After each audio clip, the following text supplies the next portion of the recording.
السلام علیکم ورحمۃ اللہ وبرکاتہ۔ آج ہم سٹارٹ کریں گے سورۃ الحاقہ تجوید کے ساتھ۔ سٹارٹ کرتے ہیں تعوذ اور تسمیہ کے ساتھ۔ اعوذ باللہ من الشیطان الرجیم۔ سورۃ الحاقہ مکیہ۔ بسم اللہ الرحمن الرحیم۔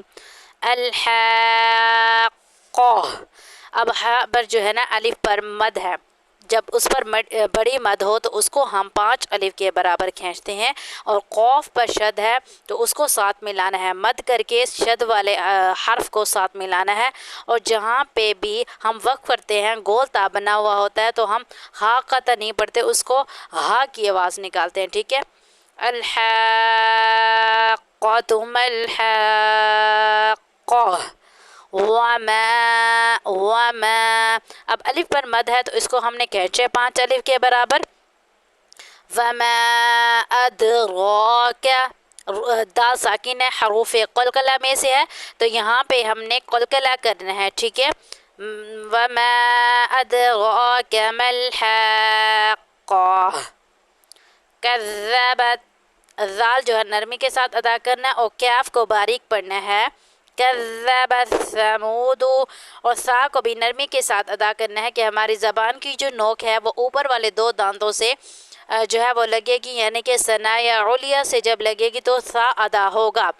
کذبت ثمود وعاد، آدم کیوں پڑھا ہے؟ آدن بھی تو پڑھ سکتے تھے، ہم نے آدم اس وجہ سے پڑھا ہے کیونکہ تنوین کے بعد جب بھی با آئے گا تو یہاں پہ اقلاب کا قاعدہ لگے گا، ہم نے تنوین کو جو ہے میم میں بدل کے پڑھنا ہے، نون کی طرح آدن نہیں پڑھنا، آدم پڑھنا ہے، ٹھیک ہے۔ اس کو پھر سے پڑھتے ہیں۔ کذبت ثمود وعاد، یعنی کہ اقلاب کی صورت میں غنہ کر رہے ہیں۔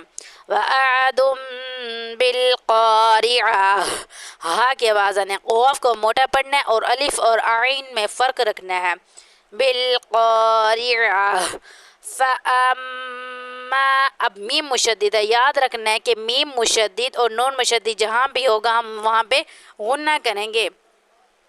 فاما ثمود فاہلکوا، اب ہا کو ہم نے موٹا کر کے پڑھنا ہے، ٹھیک ہے۔ فاہلکوا بالطاغیہ، اب تو جو ہے ہم نے تو اور تا میں ہمیشہ فرق رکھنا ہے، تو یہاں پہ تو ہے تو تو کو موٹا کر کے پڑھنا ہے، ٹھیک ہے۔ بالطاغیہ۔ وَأَمَّا، اب یہاں پہ بھی میم مشدد آ رہا ہے، جہاں پہ بھی میم مشدد آئے گا ہم نے وہاں پہ غنہ کرنا ہے، ٹھیک ہے۔ وَأَمَّا عَادٌ، اب الف سے پہلے زبر آ جائے تو یہ حروف مدہ میں سے ہوتا ہے، تو اس کو ہم 2 الف کے برابر کھینچتے ہیں۔ عَادٌ، آدوں، اب یہاں پہ اقفا کیوں کیا؟ کیونکہ تنوین کے بعد فا آ رہا ہے، تو جہاں پہ فا آ رہا ہے وہاں پہ ہم اقفا کی صورت میں غنہ کریں گے۔ وَأَمَّا عَادٌ فَأُهْلِكُوا، اب ہا بھی یہاں پہ موٹا کر کے پڑھنا ہے۔ فَأُهْلِكُوا بِرِيحٍ، اب یہاں پہ بھی تنوین کے بعد جو ہے قاد آ رہا ہے، تو یہاں پہ بھی ہم نے اقفا کی صورت میں غنہ کرنا ہے، اسقاط کو موٹا کر کے پڑھنا ہے۔ بِرِيحٍ صَرْصَرٍ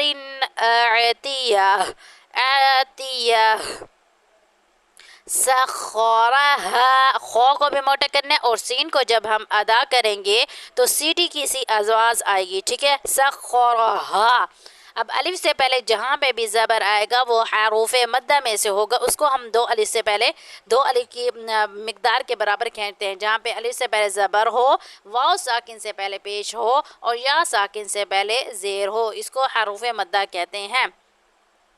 سَخَّرَهَا عَلَيْهِمْ سَبْعَ، اب با جو ہے یہاں پہ جو ہے ساکن ہے تو یہاں پہ قلقلہ کریں گے۔ 7 لیالیوں، اب یہاں پہ جو ہے تنوین کے بعد واو آ رہا ہے تو یہاں پہ جو ہے نا ادغام کی صورت میں ہم غنہ کریں گے۔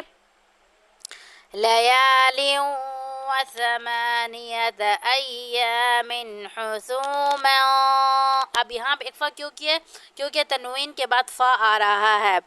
حسوما فترى القوم فيها صرعا. صاد کو موٹا کر کے پڑھنا ہے اور آئین پر کھڑی زبر اس کو کھینچنا ہے. صرعا كأنهم. اب نو مشدد ہے، غنہ کی ہے. كأنهم أعجاز. اب زا کو سختی کے ساتھ ادا کرنا ہے.